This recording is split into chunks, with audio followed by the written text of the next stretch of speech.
Welcome to the home of forbidden love stories. Sit back, relax, and enjoy the story. I was paid to destroy him. The champagne flutes clinked around me like delicate warnings as my fingers tightened around the bidding paddle. Across the marble expanse of Seoul's most exclusive auction hall, Choi Min-jun's gaze locked onto mine, dark, calculating, absolutely lethal. His jaw clenched. I smiled, calculated and cruel, exactly as I'd been taught. The plan was simple. I whispered to no one, my brother's hospital bills burning holes in my conscience. Make him fall. Take his empire. Disappear. But Min-jun didn't just bid on that Josie moon jar that night. His eyes stripped away every lie I wore like couture. When his hand caught my wrist after the final hammer fell, when our bodies collided in penthouse darkness 3 weeks later, when I watched our bonding contract burn in his fireplace as he kissed my throat, I realized the horrifying truth. He bid on me. And God help me, I bid back. Now his uncle wants him dead. And I'm standing at these floor-to-ceiling windows, Min-jun's arms wrapped around me, both our wedding rings catching Seoul's neon glow, the weapon holding the knife.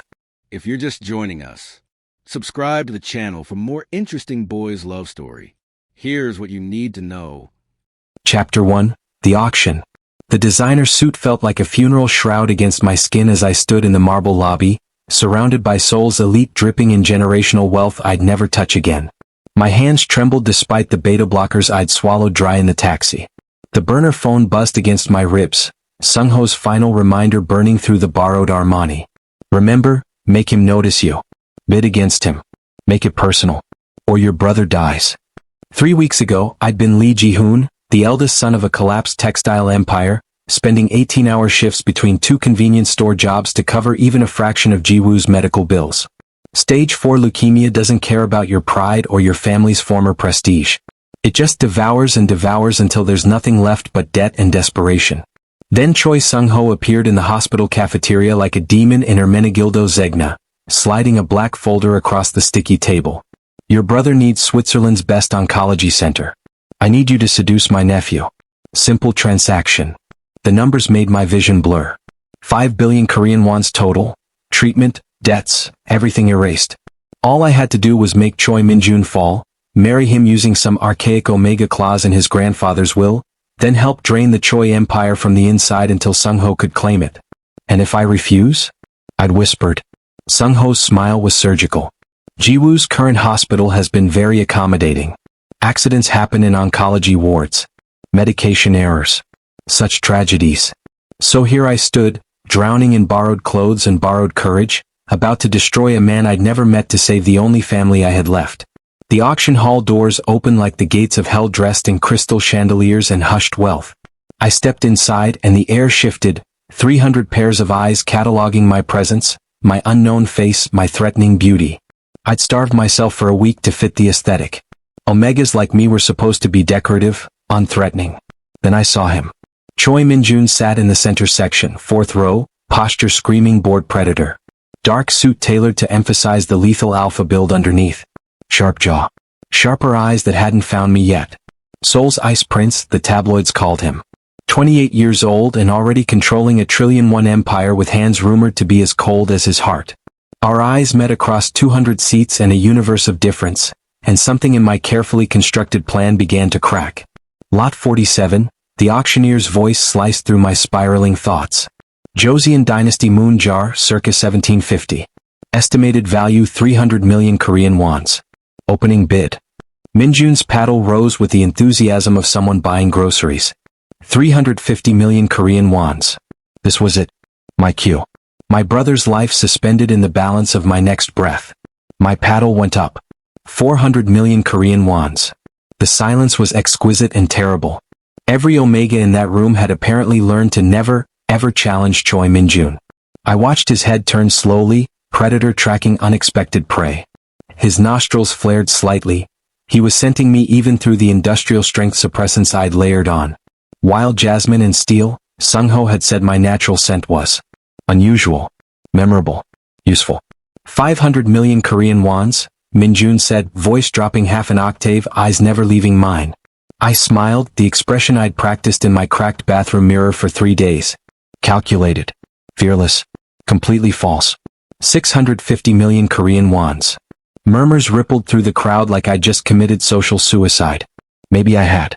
Min-jun stood slowly, his alpha presence expanding to fill the ornate space, pressing against my omega instincts until they screamed submission. I held my ground. I had to. 800 million Korean wons, he said, each word a quiet threat. My pulse hammered against my borrowed Cartier watch. 900 million Korean wons. I couldn't actually pay. This was theater, desperation dressed as confidence. But I needed him to see me as an equal, not prey. Sung-ho's instructions echoed. Make it personal. Make him want to conquer you. Min-jun's jaw clenched, something flickering behind those cold eyes. Surprise? Intrigue? Rage? 1 billion won. The room held its breath. I held his gaze for 3 seconds longer than advisable, then lowered my paddle with a graceful shrug. Congratulations, Choi SSI. Enjoy your expensive victory. I turned to leave, heart threatening to crack through my ribs, certain I'd failed, certain Ji-woo was already dead. Wait. His voice cut across the auction hall like a blade through silk. I froze.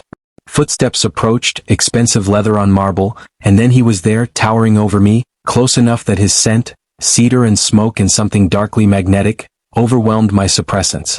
His hand caught my wrist, grip firm but not bruising, and electricity shot straight through my carefully constructed defenses. That scent, Min-jun murmured, dark eyes searching my face with an intensity that made me forget how to breathe. You're not on suppressant strong enough. Our eyes locked. His thumb pressed against my racing pulse. Who are you? He was supposed to be just another arrogant alpha. A mark, a target, a means to an end. But the moment Choi Min-jun touched me, the moment his alpha presence wrapped around my omega instincts like a vice made of silk and steel, I knew with crystalline certainty. I was in so much trouble. Chapter 2, The After-Party Gambit. Join me for the after-party. It wasn't a question. Min-jun's hand still circled my wrist, his thumb a brand against my racing pulse, and every instinct I possessed screamed conflicting instructions. Run, stay, submit, fight. I started. The hotel next door. Rooftop lounge. Unless you're afraid? His eyes glittered with challenge, and I realized with sinking certainty that refusing would end whatever game we'd started. Lead the way, Choi SSI.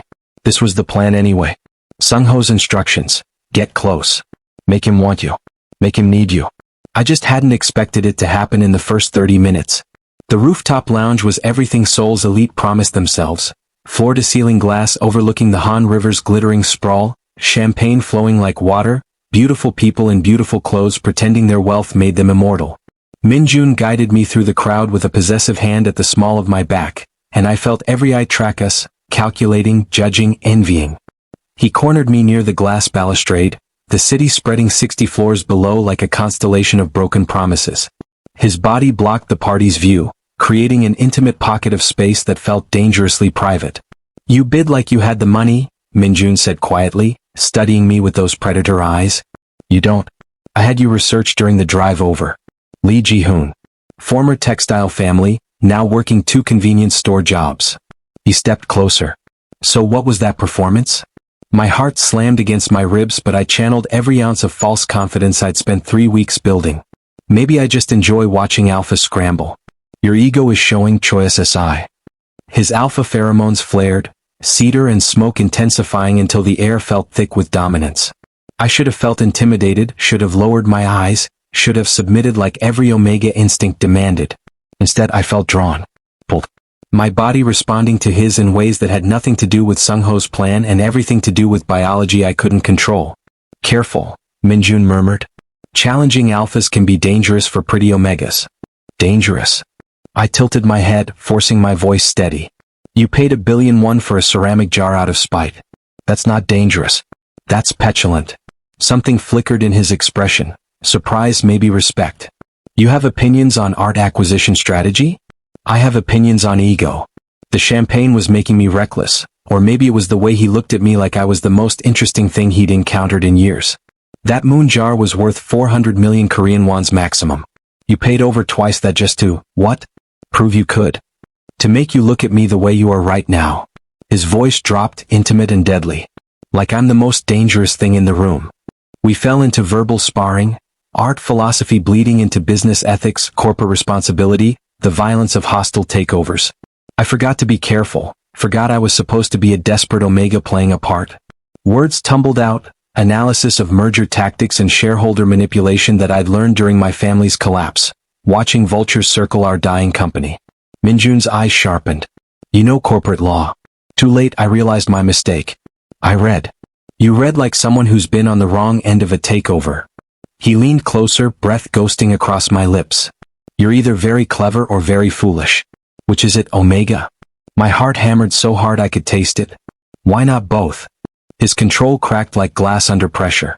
One moment we were talking, the next his mouth was on mine, hard, demanding, absolutely devastating. His hand cupped the back of my neck, the other gripping my hip, pulling me flush against him.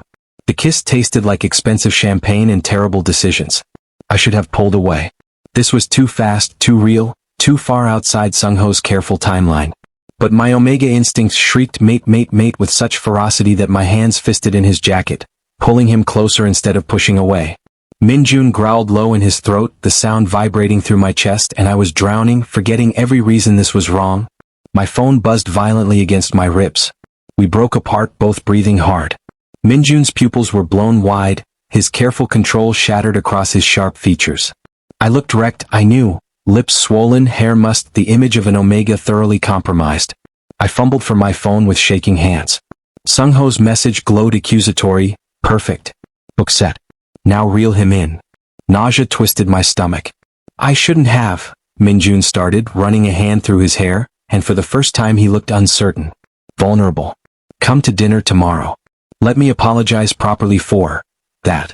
You're apologizing for kissing me? My voice came out smaller than intended. For rushing you. For assuming.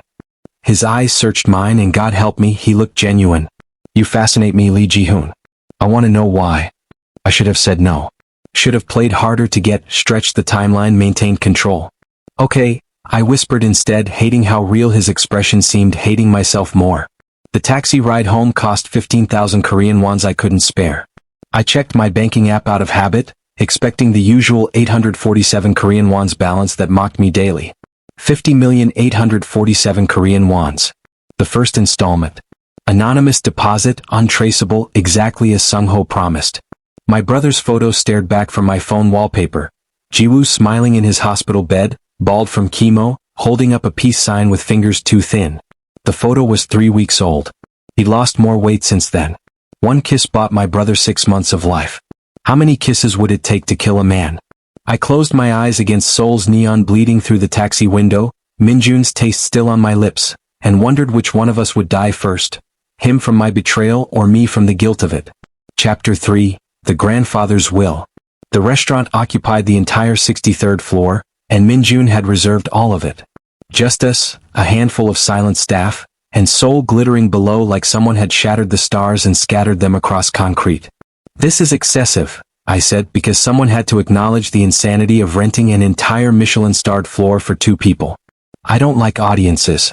Min-jun pulled out my chair himself, fingers brushing my shoulder, and I tried not to think about how that simple touch made my suppressants scream in protest. Especially when I'm trying to understand someone. The sommelier poured wine I couldn't pronounce. I googled the menu in the taxi. Each course cost more than my monthly rent. I was dining on my own destruction, one exquisite bite at a time. They call you Seoul's Ice Prince, I said, because Sung-ho's research folder had been thorough. The tabloids say you've never dated. That you're married to the company. The tabloids say a lot of things. Min-jun's smile was knife sharp. Most of them true. I don't have time for distractions. Then what am I? His eyes met mine across crystal and candlelight. I'm still trying to figure that out. The first course arrived, something delicate and artistic that I barely tasted. Min-jun watched me with the focus of someone solving a complex equation, and I felt simultaneously hunted and cherished in ways that made my carefully constructed defenses crack. My grandfather died 6 months ago, he said suddenly, voice carefully neutral. Left me everything. The company, the assets, the weight of 3 generations of Choi ambition. He paused. With conditions. I feigned ignorance, though I'd memorized every clause of that will. What kind of conditions? He believed alphas need omega partners to truly lead. Min-jun's fingers traced the rim of his wine glass. Old-fashioned thinking, maybe. But he insisted I bond permanently within 1 year or forfeit control to a board of trustees. 6 months ago I thought.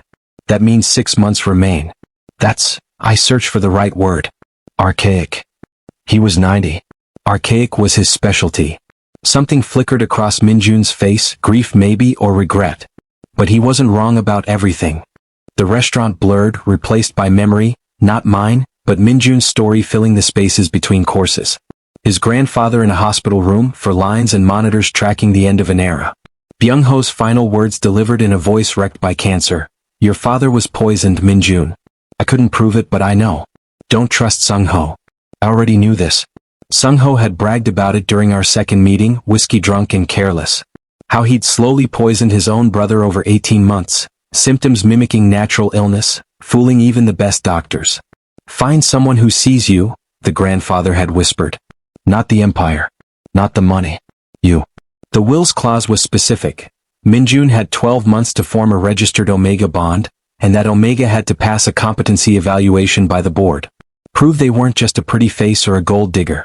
Prove they could stand beside the Choi heir as an equal partner. 6 months already gone. 6 months to trap him completely.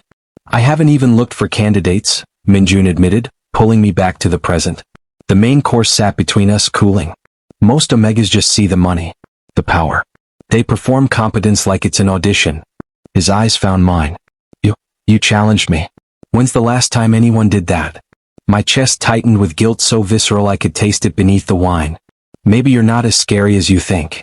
He laughed, actually laughed, and the sound transformed his entire face. Seoul's ice prince melted into someone younger, lighter, almost unbearably real. My board would disagree. I fired 3 executives last month for incompetence. Then they deserved it. The words came automatically, honestly, and I watched surprise flicker across his features. You don't even know what they did. I know you. A little. I gestured vaguely, trying to articulate something I barely understood myself. You don't waste energy on cruelty. If you fired them, they earned it. Min-jun stared at me like I'd revealed something profound, and I realized with creeping horror that I meant every word. Somewhere between the auction and this moment, I'd started seeing him. Not as a mark, not as Sung-ho's nephew, but as a man carrying impossible weight with shoulders that shouldn't have to bear it alone. He drove me home himself, dismissing his driver with a casual wave. His car cost more than my family's collapsed business, all leather and quiet luxury. We didn't talk much, but the silence felt comfortable, dangerous in its intimacy. At my apartment door, paint peeling, building shabby in ways that made our class difference obscene, Min-jun caught my hand. Can I see you again? You're asking permission? Always. His thumb traced circles on my palm. I don't want to be another alpha who just takes. The kiss was soft, tentative, devastating in its gentleness. Nothing like the rooftop's desperate hunger. This was a question, a promise, a beginning that felt like ending. Good night, Ji-hoon. I watched him leave, then turned to my dark apartment. And found Choi Sung-ho sitting on my ratty couch, backlit by streetlight through broken blinds. Excellent progress, he said, voice oil slick and satisfied. But we have a problem. Min-jun's starting due diligence on potential bond partners. Background checks, financial audits, the full investigation. He stood, straightening his suit. You have 3 weeks to make him choose you. Before he discovers you're nothing but debt and desperation wearing a pretty face. The door clicked shut behind him. I stood frozen, Min-jun's taste still on my lips, Sung-ho's threat echoing in my ears. He wanted a partner who saw him. I saw him, saw every way I was going to break him, every lie I'd have to tell, every moment of trust I'd weaponize until there was nothing left but rubble and regret. My phone buzzed. Min-jun's text, thank you for tonight. You make me remember why my grandfather believed in partnership. I typed back, sleep well. Then I went to the bathroom and vomited until there was nothing left inside but guilt and the ghost of Michelin-starred food I hadn't deserved to taste. Chapter 4, The Competency Test. 2 weeks blurred into a fever dream of coffee meetings that stretched past midnight, Min-jun's corporate headquarters becoming more familiar than my own apartment. He'd started testing me, casually at first, then with increasing intensity, like he was excavating something precious from layers of doubt. Review these subsidiary financial reports, he said one night, sliding a tablet across his mahogany desk. 3 a.m., Seoul sleeping below us, just the two of us and the weight of his empire. Tell me what you see. I should have deflected. Should have played dumb, played safe. But my father had taught me to read before I could read chapter books, had walked me through every manipulation tactic vultures used to hollow out companies from the inside. The irregularity screamed at me within minutes. These shell company transfers, I said, stylus hovering over suspicious line items. The fees are inflated by 30%.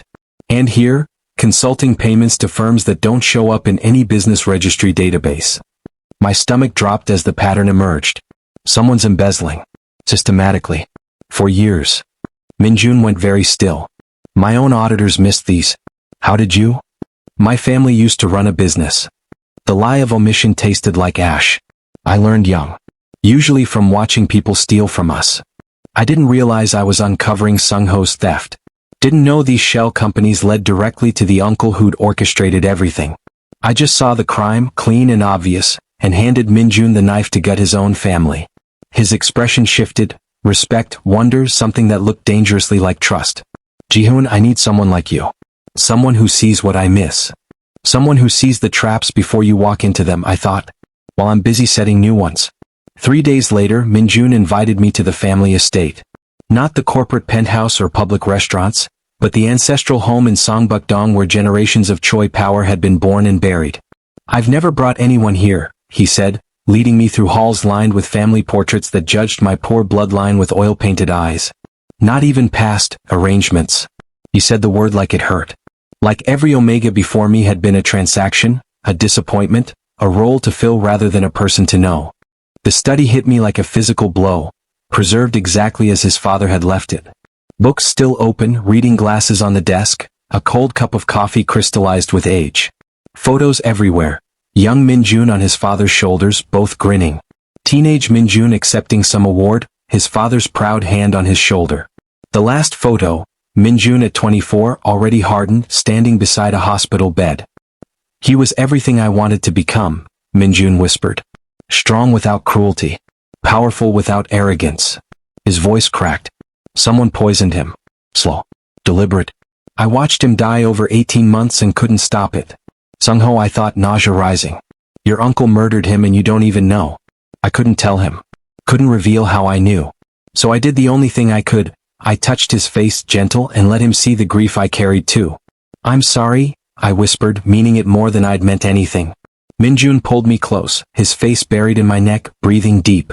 Our scent glands aligned perfectly, his cedar and smoke, my jasmine and steel, mixing into something that smelled like fate. Every Omega instinct I possessed screamed bond, bond, bond with such ferocity that my vision whited out. His teeth grazed my scent gland. One bite. That's all it would take. Then he pulled back, shaking. Not yet. I want to do this right. Properly. You deserve? He laughed, broken. You deserve better than me losing control in my dead father's study.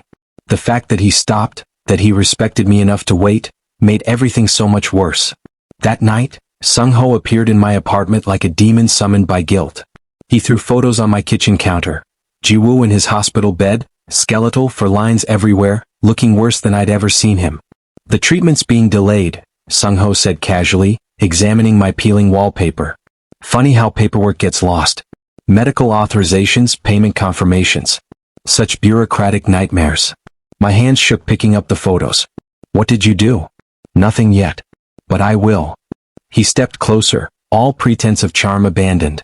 Make him bond you within 2 weeks or I stop playing nice. Your brother's body can't take much more administrative delays.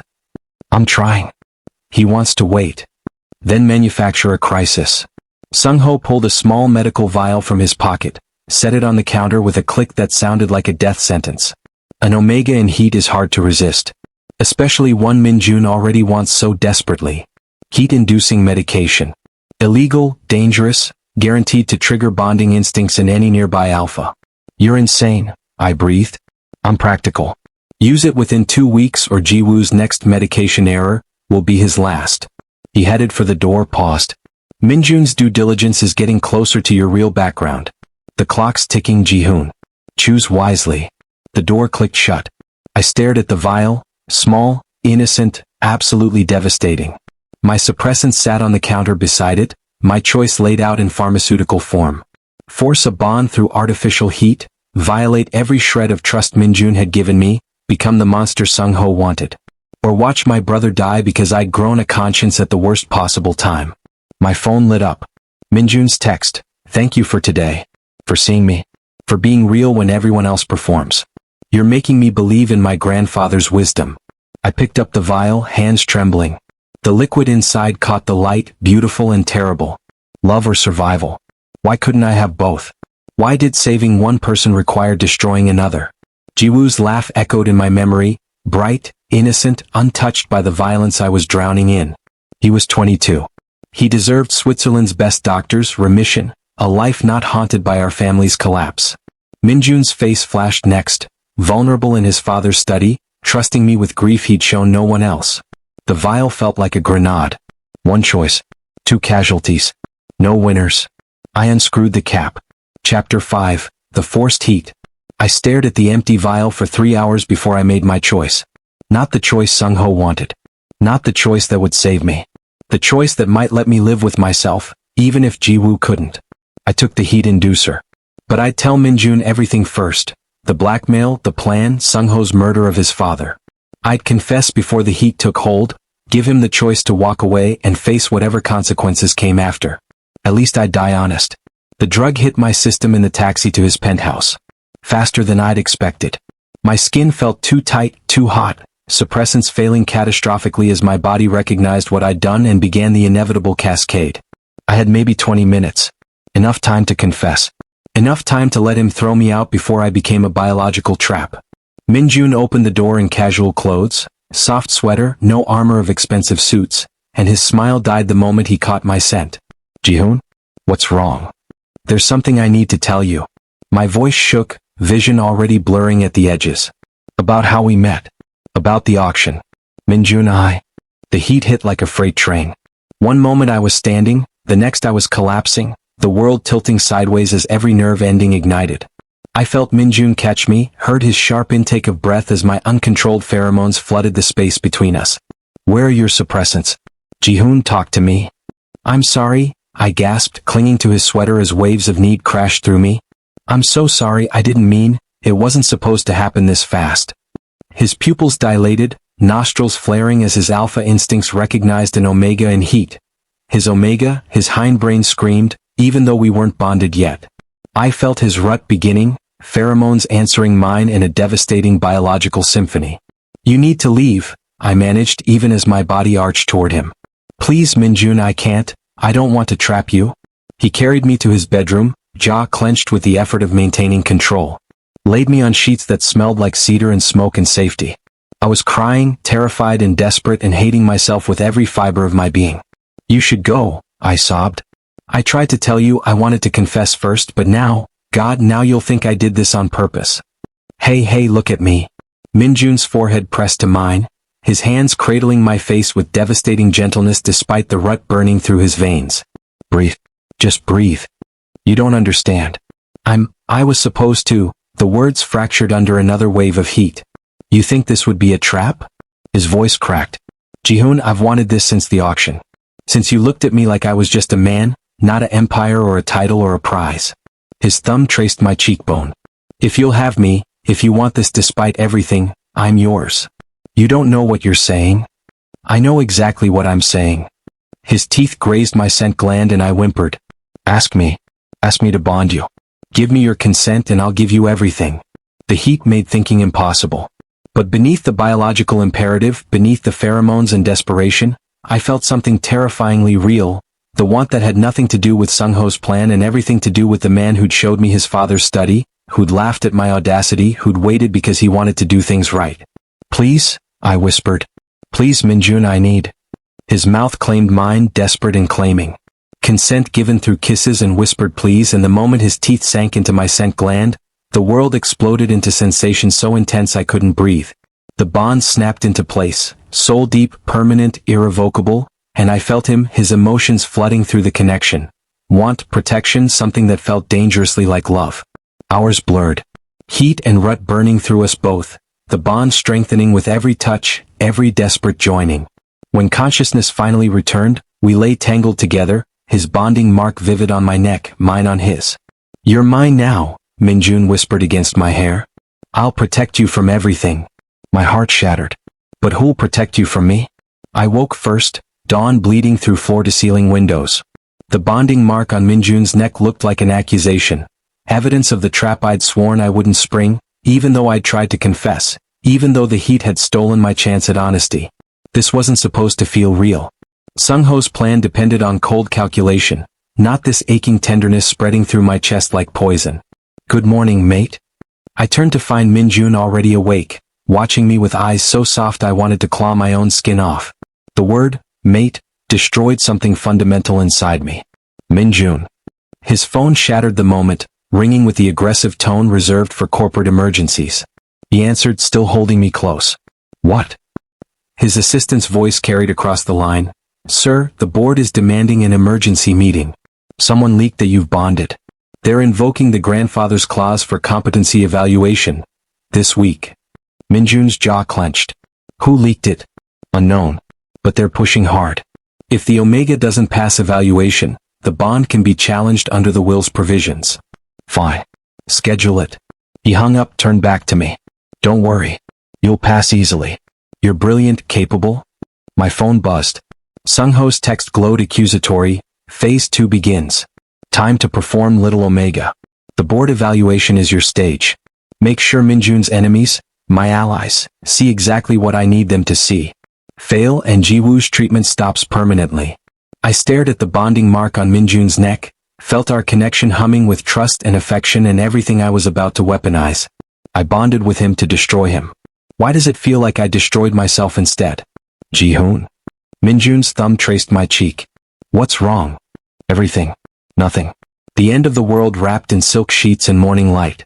"Just nervous," I lied, "the first of many I'd tell my mate.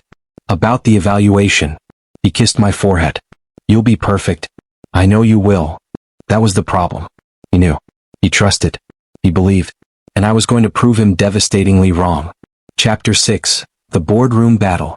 Min-jun coached me in his penthouse office the night before, going over potential questions, his hands steady on my shoulders while mine trembled. "Just be yourself. Show them what I see. What if I'm not enough?" The words tasted like confession. He cupped my face, forcing me to meet his eyes. "Impossible." The certainty in his voice made me want to vomit.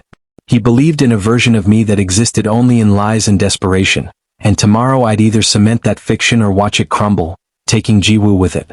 The boardroom occupied the 63rd floor, panoramic soul views that made me feel like I was standing at the edge of the world. 12 members of Choi Industries' board sat in leather chairs worth more than my annual income, studying me like I was a balance sheet they couldn't reconcile. Sung-ho sat at the far end, smiling like a snake that had already swallowed its prey. "Mr. Lee," the CFO began, her voice clinical. "Walk us through your analysis of our Southeast Asian subsidiary performance." I'd prepared for this. Spent 3 sleepless nights memorizing reports, building presentations, becoming the competent partner Min-jun's grandfather had demanded. The words flowed. Market analysis, currency hedging strategies, proposed restructuring that would save them millions. I was good. Better than good. I watched surprise flicker across faces that had expected a pretty Omega with nothing substantial behind the looks. "Impressive," another board member admitted. "Your financial acumen is unexpected." "My family used to run a textile business," I said, the lie of omission smooth now. "I learned from the best before we lost everything." Sympathy rippled through some faces. Sung-ho's smile widened. The questions continued: crisis management, social grace, strategic planning. I excelled because I'd spent my whole life watching my family's empire collapse, learning every mistake, every vulnerability, every way power could be weaponized. Then Sung-ho's plant spoke, a weasel-faced man named Director Kim. "How long have you known Min-jun? This bonding seems rushed." The trap I'd been dreading. "We met at the charity auction 4 weeks ago," I answered carefully. 4 weeks. Kim leaned back. "And you're already bonded. Some might call that opportunistic." Min-jun's alpha pheromones flared protectively. "My mate's timeline is none of." "Actually," Sung-ho interrupted, voice oil slick and poisonous, "I have concerns." He produced a folder, slid photos across the glossy table. These were taken 3 weeks before the auction. My stomach dropped. The photos showed me meeting Sung-ho at that hospital cafeteria, his hand sliding the black folder across the table, my face desperate and cornered. "Isn't it curious," Sung-ho continued, "that this Omega with no social connections, drowning in debt, suddenly appeared bidding against my nephew? Perhaps we should investigate financial incentives. For the company's protection, of course." The boardroom went silent. Every eye turned to me, Some suspicious, some pitying, all judging. This wasn't part of Sung-ho's plan. He was supposed to let me pass, use me as a puppet later. But I'd uncovered his embezzlement when I analyzed those reports. He was eliminating me before I became a bigger threat. Are you accusing my mate of fraud, uncle? Min-jun's voice dropped to dangerous registers. I'm protecting family interests. Sung-ho's expression oozed false concern. We all remember how your father died suddenly. Poison, Min-jun. Trust is expensive. We can't afford another mistake. The bond between us hummed with Min-jun's confusion and rising betrayal. He didn't know about the meeting. Didn't know his uncle had approached me. Every second of silence made me look guiltier. I could deny everything. Sung-ho had photos but no hard evidence of actual wrongdoing. I could claim coincidence, mistaken identity, anything. But Ji-woo's face flashed in my mind, skeletal, dying, dependent on a monster's mercy. And Min-jun's voice echoed, I'll protect you from everything. Who protects him? I stood, legs shaking, and made the choice that would either save us both or destroy everything. You're right. My voice cut through the tension. I did meet Choi Sung-ho before the auction. Gasps rippled around the table. Min-jun's pheromones spiked, betrayal and confusion bleeding through our bond so intensely I nearly collapsed. He offered me money to approach Min-jun, I continued, each word a knife to my own throat. 5 billion won. Treatment for my dying brother plus debt forgiveness. All I had to do was seduce Min-jun, bond with him, and help drain Choi Industries' assets. Dead silence. Sung-ho's face went from satisfied to purple with rage.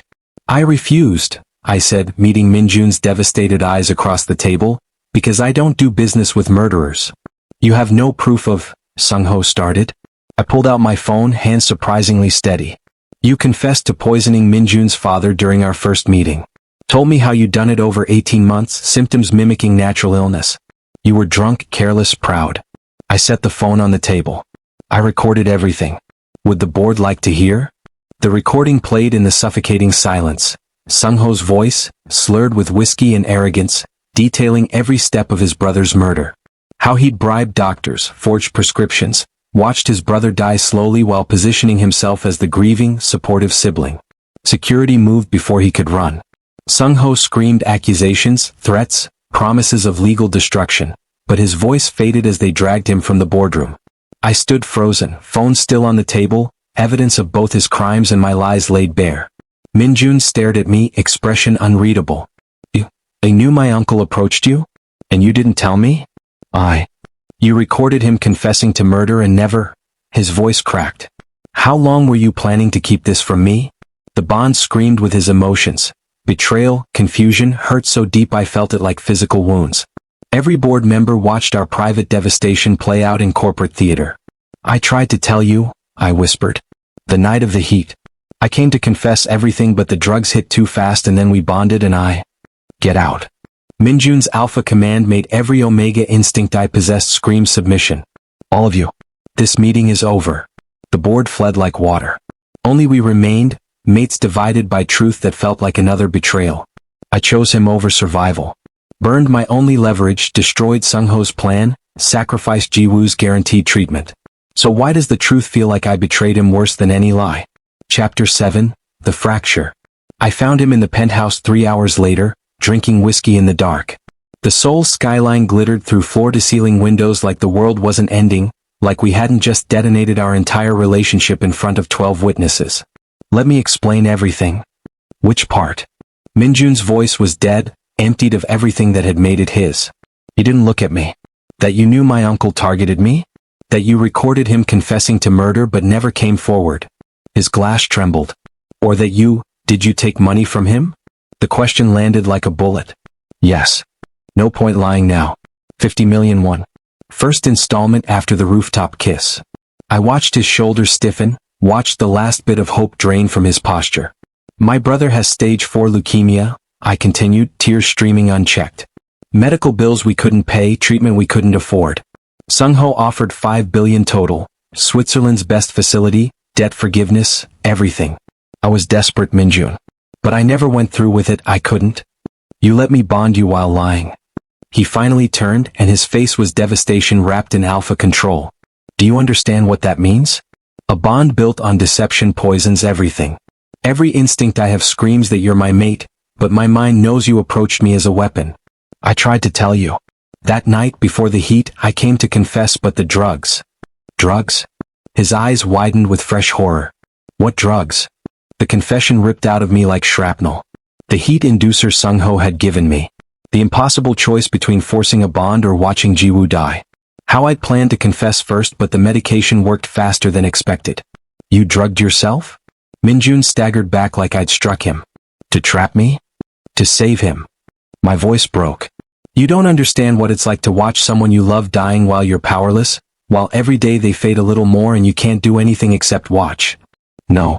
The word was quietly devastating. I just buried my father. Watched him die over 18 months from poison while doctors told me it was natural illness. Held his hand while he wasted away, powerless to save him. His laugh was broken glass. Guess you forgot. The parallel hit me like physical violence. We both watched people we loved die slowly. But I'd become the poisoner, the manipulator, the one who'd weaponized trust. Min-jun, please. Don't. He walked toward the door, each step pulling against the bond that screamed for him to stay. I need to think. I can't look at you right now. Where are you going? Away from you. The door closed.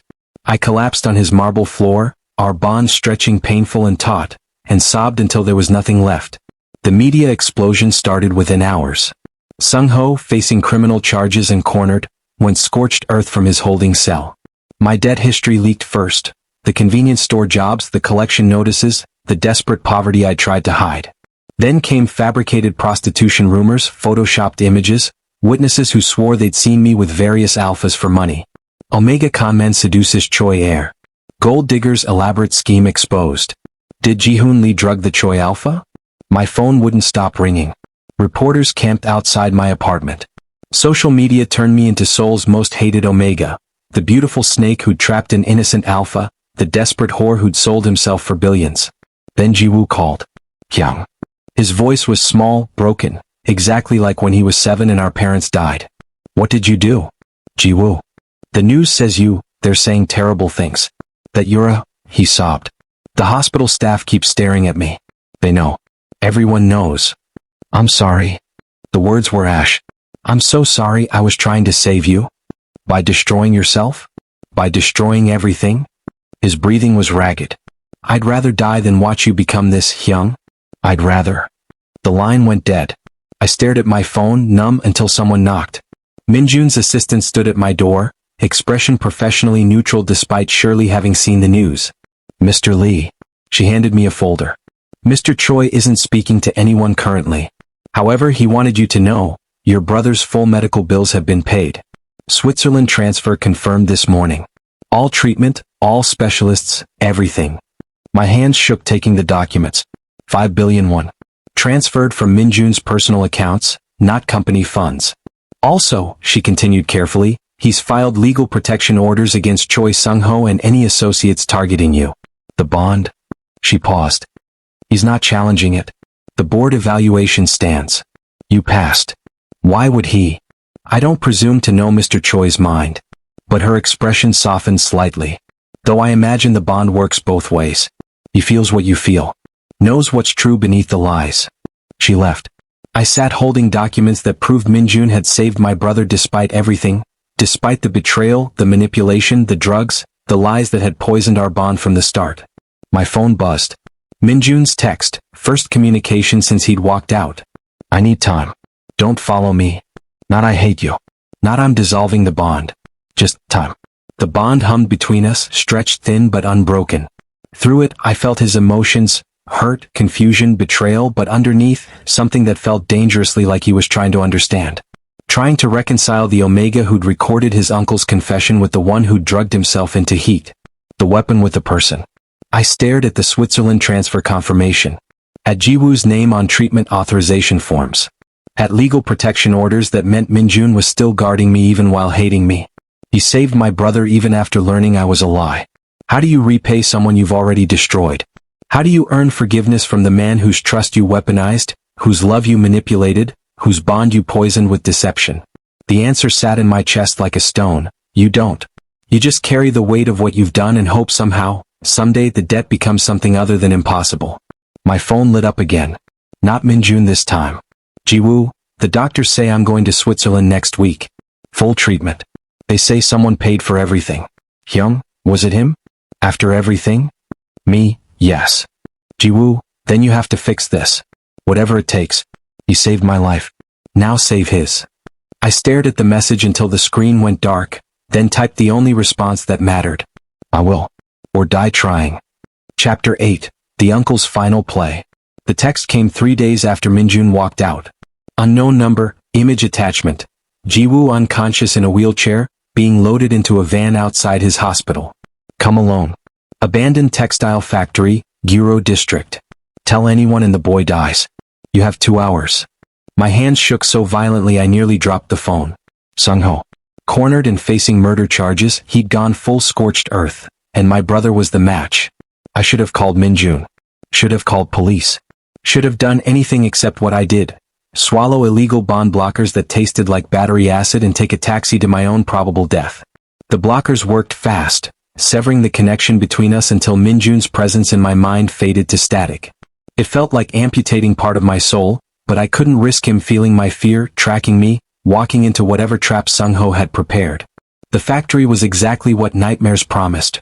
Rusted machinery, broken windows, the ghost of my family's empire mocking me from every corner.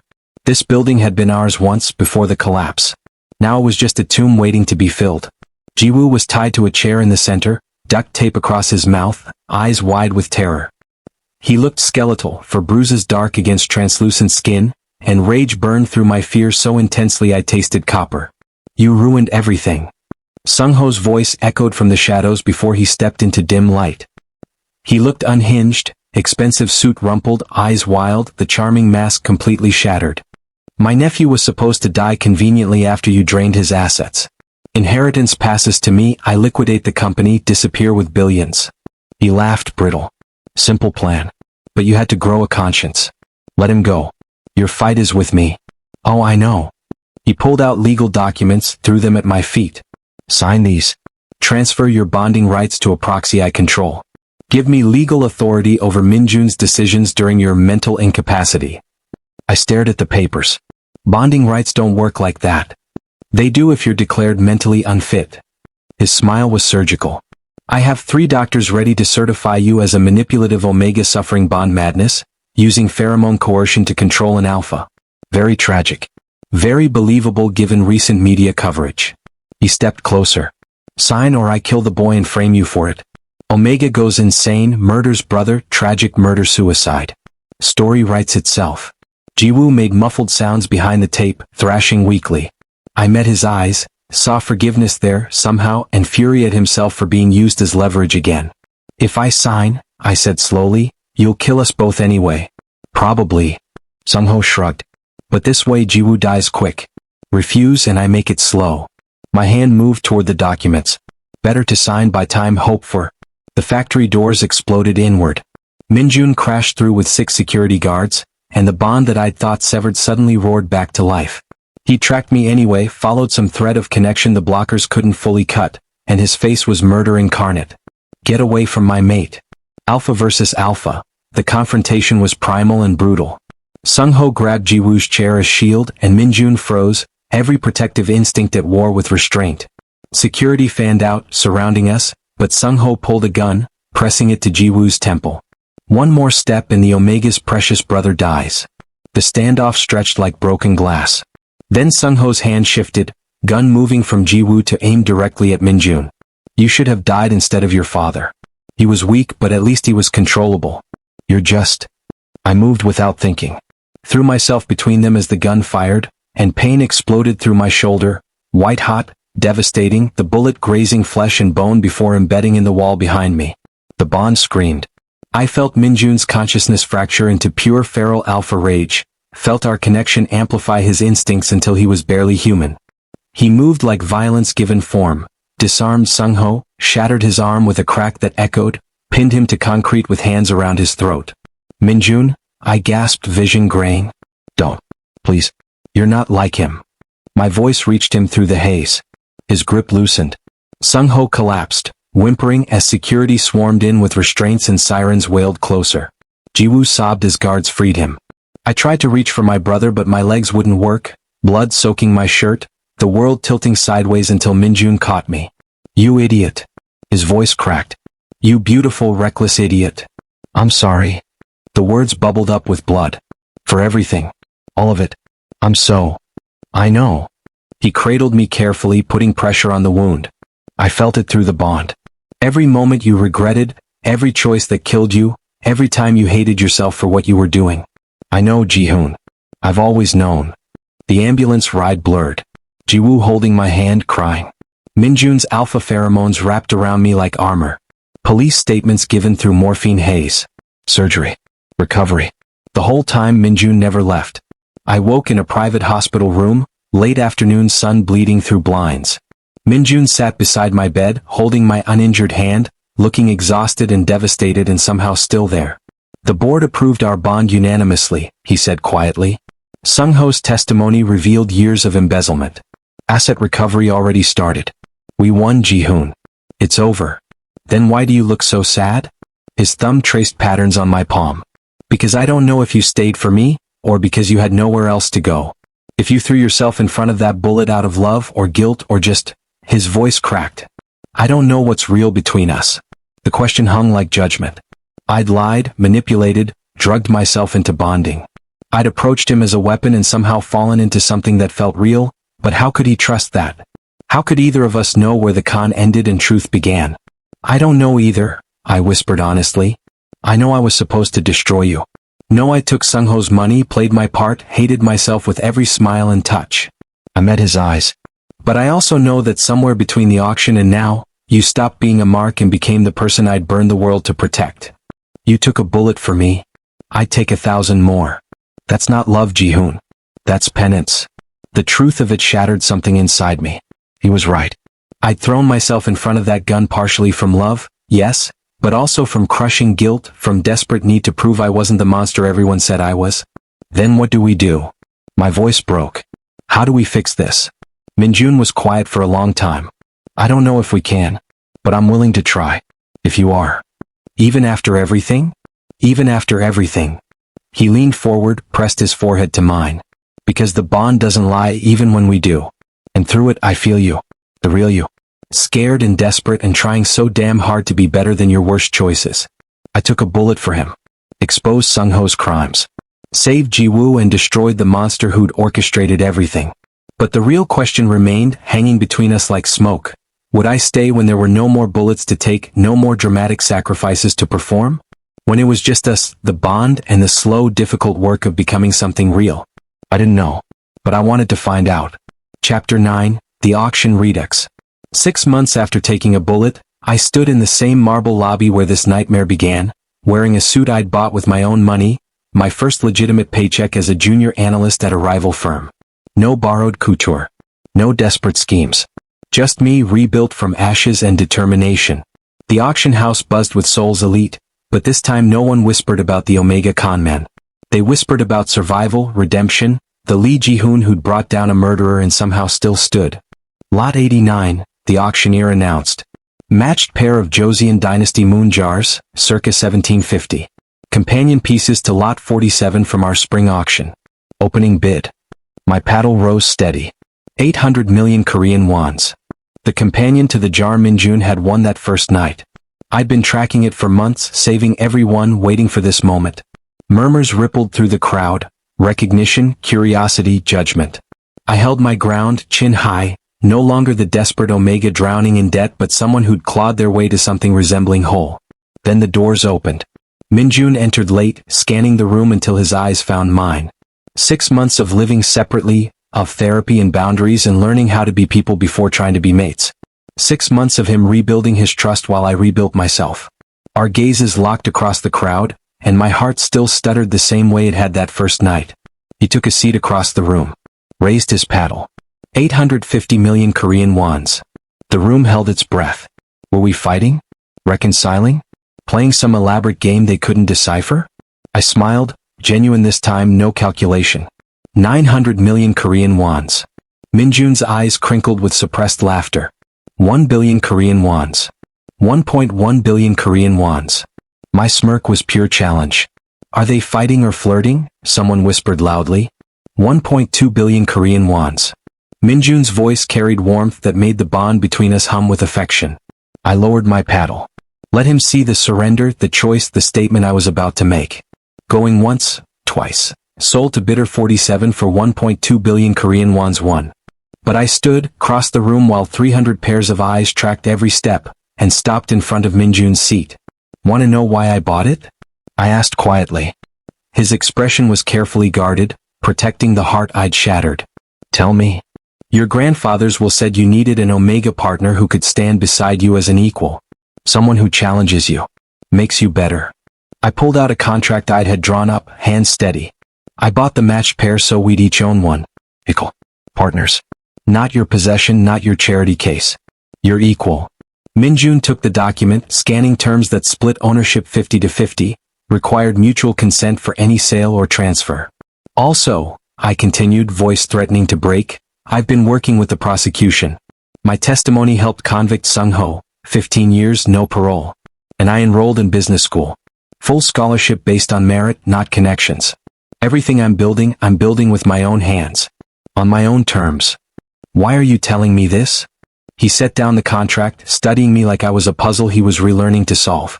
Because you asked if I stayed because I had nowhere else to go. Tears pricked my eyes but I didn't look away. The answer is no. I had options, job offers from 3 firms, Ji-woo's fully recovered and could support himself. I could have left Seoul, started over somewhere you'd never find me. I pulled out legal documents from my inner pocket. These are bond dissolution papers. Already signed by me. Witnessed. Legal. If you want out, if you can't forgive me, I won't trap you. The papers shook in my hands. This was it, the moment where 6 months of work, therapy, rebuilding could crumble or transform into something real. Min-jun took them slowly. Read every clause. The room had gone silent, everyone straining to witness Seoul's most dramatic relationship play out in real time. Then he tore them in half. I don't want an escape. His voice was rough with emotion. I want the idiot Omega who bid against me twice, recorded my psycho uncle, threw himself in front of a bullet, and somehow made me believe in fate when I'd stopped believing in anything. He stood, cupped my face, and kissed me in front of Seoul's entire elite society, claiming, forgiving, choosing me as publicly as I'd just chosen him. You're mine, he whispered against my lips. Completely. No more lies. No more lies. I kissed him back, tasting salt. His tears are mine, impossible to tell. Just us. Building something real. Just us, he agreed. The auction house erupted in scandalized whispers and a few genuine cheers. We didn't care.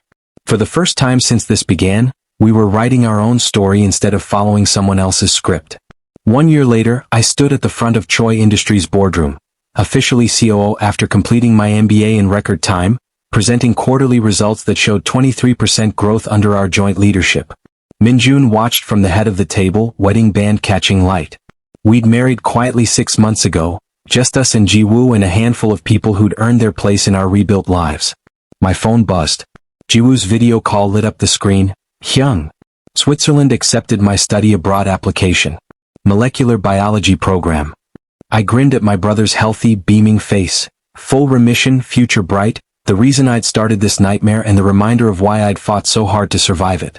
That night, in the penthouse we'd finally moved into together, 2 Joseon moon jars sat displayed side by side on a custom shelf.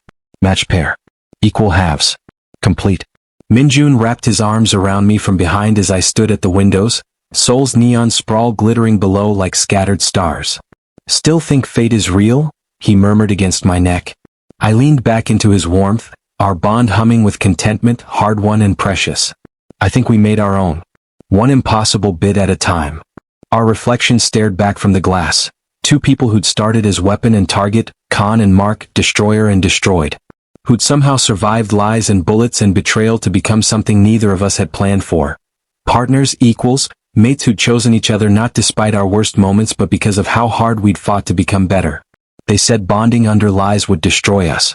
They underestimated how far we'd go to rewrite our own ending.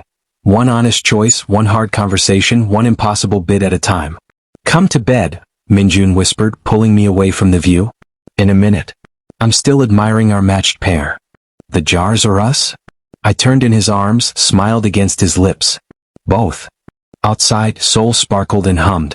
Inside, 2 moon jars caught the light, Perfectly matched, perfectly whole, exactly where they belonged. Just like us. Thanks for listening. If you enjoyed the story, tell us your thoughts in the comments. We'd love to hear from you. And don't forget to subscribe and click the notification bell for more stories.